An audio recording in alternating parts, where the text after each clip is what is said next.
بس استنى كده ما تقلبش، اهدى بس كده، ركز كده بالشكل ده. عاوزك تقول لي موجود في ايه. هتقول لي دلوقتي يا حسن انا شايف دلوقتي واحده مغمضه وفي ايديها الشمال شايله ميزان وفي ايديها اليمين شايله سيف.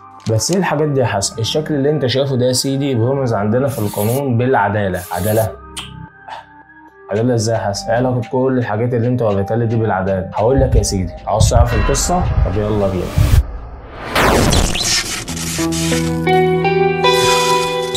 بص يا سيدي، المعروف طبعا ان قلب الراجل اشد من قلب الانثى، فهم حطوا هنا صفه واحده مش واحد. قال يعني ايه؟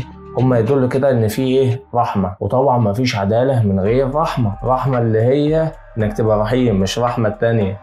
ايوه عشان بس ايه نكون مع بعض كده. طب هم ليه بيغطوا عينيها؟ بيغطوا عينيها قال يعني ايه؟ في هنا كده ايه؟ مساواه، وكأن يعني بيوجهوا رساله ان كل الناس متساويين امام القانون. فالقاضي لما يجي يحكم ما يميزش بين حد، كله هنا متساوي. بالنسبه بقى للميزان اللي شايلاه في ايدها الشمال، ده يدل ان في اشاره للحق، ان القانون يعني بيحكم لصاحب الحق، وصاحب الحق هي الكفه بتاعته لا طب. واخر حاجه، طب هي ليه شايله سيف؟ شايله سيف علشان توجه رساله اللي هو غلط. قال يعني ان القاضي ماسك في ايديه كده قوه، وهي قوه السيف، وهيطلع عين المجرم اللي عمل جريمه. وبس يا سيدي، عرفت ليه الشكل ده بيرمز عندنا بالعداله؟ اظن انت كده فهمت دلوقتي. انت دلوقتي بقى محتاج ايه بالظبط كده؟ محاميك الشخصي يستحق لكم المتابعه.